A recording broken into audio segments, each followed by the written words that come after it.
Halo semuanya, jadi pada kesempatan ini, kami dari kelompok OI dari kelas KSMK 04 akan mempresentasikan mini project kami yang berjudul menentukan volume botol menggunakan metode cakram. Sebelumnya saya akan memperkenalkan anggota kelompok kami. Yang pertama ada Jeffrey dengan NIM 1625052, lalu ada saya sendiri yaitu Muhammad Alif Murah dengan NIM 1625178, ada Derek Cahyadita dengan NIM 1625130, ada Joshua Hidayat dengan NIM 1625034, dan ada Timothy Johnson Syunawinarta dengan NIM 1625022. Soalnya ada deskripsi masalah dari mini project ini.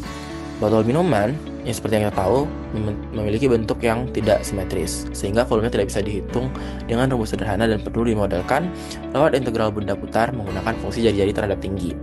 Nah, pada proyek ini, kami menghampiri volume botol dan membandingkannya dengan volume yang tertera atau volume resminya, serta menghitung kerja untuk menyedot air pada kondisi penuh 75% dan 50% berdasarkan model matematis bentuk botol. Untuk metode seperti yang sudah ada pada judul, kami menggunakan metode cakram, di mana metode ini adalah teknik menghitung volume benda putar dengan membagi objek menjadi irisan-irisan tipis berbentuk cakram. Nah, dengan mengintegralkan seluruh irisan sepanjang sumbu putar, diperoleh volume total. Volume total sama dengan Pi integral A sampai B dari R kuadrat dx. Nah, untuk A sampai B itu adalah batas bawah dan batas atas tinggi per partisi, serta R kuadrat itu adalah fungsi dari tiap-tiap partisi. Seperti yang sempat saya sebutkan pada slide sebelumnya, bahwa kami akan membagi botol ini menjadi beberapa partisi untuk mempermudah proses perhitungan dan membagi tiap-tiap partisi sesuai dengan fungsinya masing-masing. Di sini kami membagi botol ini menjadi 5 partisi. Oke, jadi pendekatan yang kami gunakan itu partisi dalam delta X dengan fungsi fx, dan posisi botol kami berikan jadi posisi horizontal seperti yang ada pada gambar. Maka bisa kita lihat di sini kalau garis-garis ini, fungsi ini membentuk seperti tepi pada botol, dan itu kalau jarak dari fungsi ini terhadap sumbu X itu akan menjadi jari-jari dari botol ini. Saya akan lanjut menjelaskan tentang partisi dan fungsi-fungsinya. Untuk partisi pertama yaitu paling bawah, fungsinya adalah 0,25 tambah akar 3 kuadrat minus 1,09x kurang 2,5 kuadrat. Ini berlaku untuk dari 0 yaitu bawah sampai 3 cm. Untuk hasil volumenya adalah 65,36743 ml. Untuk partisi kedua, fungsinya adalah fungsi lurus yaitu 3,13, di mana dari 3 cm sampai 11,5 cm. Hasil dari volumenya adalah 261,612 ml. Untuk partisi ketiga, fungsinya adalah 3,05 tambah 0,2 sin X minus 17 kali 1,1. Ini berlaku untuk dari 11,5 sampai 14 cm. Untuk volumenya adalah 80,07118 ml. Sekarang saya akan menjelaskan partisi keempat dari botol yang kami gunakan untuk percobaan tersebut. Fungsi dari partisi keempat botol tersebut adalah 2,5 tambah 0,35 E pangkat negatif X kurang 12,5 dibagi 0,89 dikuadrat ditambah 0,35 E pangkat negatif X minus 13,5 0,91 kuadrat. Nah, partisi ini berfungsi untuk ketinggian 14 sampai 16, dan volume dari partisi keempat ini dapat kita cari menggunakan Pi integral 14 sampai 16 F4 kuadrat dx, dan nilainya sebesar 13,69455337 ml.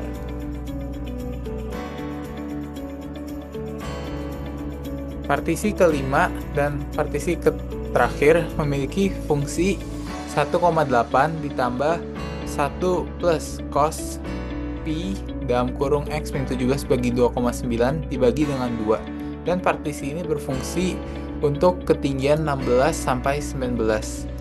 Untuk mencari volume pada partisi 5, kita menggunakan Pi integral 16 sampai 19 F5 kuadrat dx yang bernilai 62,43053 ml. Dan total volume yang telah kita Dan nilai dapatkan V asli sebesar itu 500 dapat ml. dapatkan dengan menjumlahkan volume partisi ke-1 sampai volume partisi ke-5 dan volume totalnya bernilai 483,17568,337 ml. Dari volume yang telah kita tentukan, kita dapat menentukan galat dari hasil percobaan kita. Kita dapat menentukannya dengan menggunakan rumus V asli dikurang dengan V perhitungan dibagi dengan V asli. Dan galat yang kita temukan sekitar 3,36%. Saya akan menjelaskan tentang cara perhitungan kerja yang digunakan dalam setiap kondisi seperti pada modul. Pertama adalah pada botol terisi air penuh minuman disedot dari jarak 5 cm. Itu dari atas air minuman disedot sampai habis. Nah, untuk perhitungannya pada kondisi ini itu diasumsikan bahwa terisi penuh hingga tingginya itu 19 cm, yang dari botol total botol itu 21 cm. Titik sedotannya terletak 5 cm di bawah ujung atas sehingga berada pada tinggi YS sama dengan 16 cm dari dasar botol.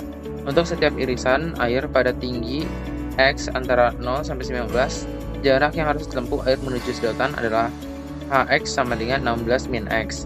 Kerja total yang diperlukan untuk mengosongkan botol kemudian dituliskan sebagai berikut. W sama dengan integral 19 0 rho G AX dikali 16 min X dx. Dengan menggunakan rho 1000 kg per meter kubik, kecepatan gravitasi 10 meter per second kuadrat, dan AX dari fungsi jari-jari yang sudah dimodelkan diperoleh nilai lampiran W sekitar 36,9 Joule.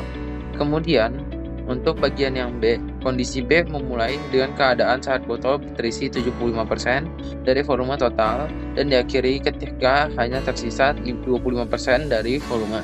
Dari perhitungan volume kumulatif, 25% volume tercapai pada tinggi X25 sekitar 4,59 cm, sedangkan 75% volume pada tinggi X75 sekitar 13,6 cm. Diukur dari dasar botol. Pada kondisi ini, air disedot tepat dari bagian atas botol sehingga titik sedotan berada pada titik tinggi YS sama dengan 21. Air yang dikeluarkan adalah air yang berada di antara tinggi X25 sampai X75. Sehingga jarak perpindahannya adalah HX sama dengan 21 min X. Untuk X25 lebih kecil daripada X, lebih kecil daripada X75. Sehingga kerja yang dilakukan dapat ditulis sebagai W sama dengan integral X75 sampai X25 rho GAX kali 25 min X dx dengan memasukkan nilai tinggi yaitu batas atasnya tadi 13,06 dan batas bawahnya itu 4,59 akan diperoleh usahanya itu sekitar 32 Joule. Kemudian untuk bagian C, kondisi C itu awalnya berisi 50% volume, kemudian diakhiri ketika tersisa 25% volume, sehingga hanya air di antara 25% dan 50% volume yang disedot. Dari perhitungan, 50% volume berada pada tinggi X50 sekitar 8,87 cm, sedangkan 25% volume tetap berada pada 4,59 cm. Titik sedotan pada kondisi ini terletak pada 5 cm di bawah ujung atas, sama seperti kondisi A, sehingga YS sama dengan 16 cm. Irisan air yang disedot berada pada rentang X25 lebih kecil daripada X, lebih kecil daripada X50, dan harus menempuh jarak HX sama dengan 16 min X untuk mencapai titik sedotan. Nah, total kerja yang didapatkan itu rumusnya adalah W sama dengan W sama dengan integral dari 8,87 sampai 4,59 dikali rho yaitu 1000 kali percepatan gravitasi 10 kali AX, yaitu fungsi yang berada pada rentang tersebut, kemudian dikalikan 16 min X dx, dan didapatkan hasil sekitar 12,2 Joule. Jadi kesimpulan yang bisa kami dapat dari hasil mini proyek kami itu bahwa pemodelan menunjukkan bahwa fungsi yang digunakan belum sepenuhnya mengikuti kontur asli botol. Beberapa bagian kurva tidak sesuai lekukan nyata sehingga model geometris masih kurang akurat. Diperlukan penyesuaian fungsi, partisi, atau metode pemodelan agar representasi bentuk botol lebih tepat dan hasil perhitungannya lebih valid. Nah, selanjutnya ada pelajaran yang bisa kita ambil dari proyek ini. Yang pertama, dapat memahami penerapan konsep integral dalam pemodelan matematika untuk menyelesaikan permasalahan nyata, khususnya pada perhitungan volume dan kerja pada botol minuman kemasan. Yang kedua, kita dapat meningkatkan kemampuan analisis dan pemecahan masalah melalui proses penyederhanaan objek fisik menjadi model matematika yang sesuai. Yang ketiga, dapat meningkatkan kemampuan kerjasama dan komunikasi dalam tim melalui pembagian tugas dan diskusi antara anggota kelompok. Dan yang terakhir, dapat menghubungkan konsep matematika dengan prinsip fisika dalam aplikasi sehari-hari secara lebih terstruktur. Sekian dari kami, terima kasih.